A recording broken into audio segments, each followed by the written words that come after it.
સુરેન્દ્રનગર મહાનગરપાલિકાએ પીવાના પાણી માટે કરવામાં આવેલા 55 કરોડ રૂપિયાના ખર્ચમાં ભ્રષ્ટાચાર થયો હોવાના આક્ષેપ થયા। સૌની યોજના અંતર્ગત શહેરમાં નવી પાણીની પાઇપલાઇન નાખવામાં આવી, પરંતુ કામ નબળી કક્ષાનું થયું એવું ખુદ મહાનગરપાલિકાના અધિકારીએ સ્વીકાર્યું। રોજના અંદાજે 15 સ્થળેથી પાણીની પાઇપલાઇન ફાટી જવાની ફરિયાદો મહાનગરપાલિકાને મળી છે।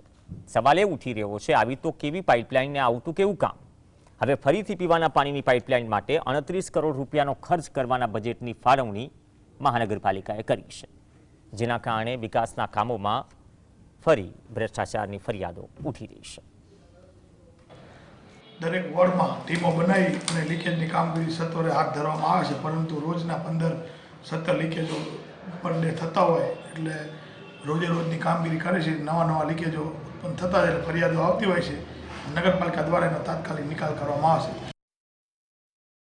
દરેક જગ્યાએ જોવામાં આવે તો એના પાણીના ખાબોચિયા ભરે, દરેક વારો આવે ત્યારે દરેક લાઈન તૂટેલી જોવામાં આવે છે। આજે 55 કરોડ રૂપિયાનું શું ભ્રષ્ટાચાર થયો છે? આવડો મોટો ભ્રષ્ટાચાર કરી અને શું ગુજરાત અને શું સુરેન્દ્રનગર જિલ્લાનો કેવી રીતે વિકાસ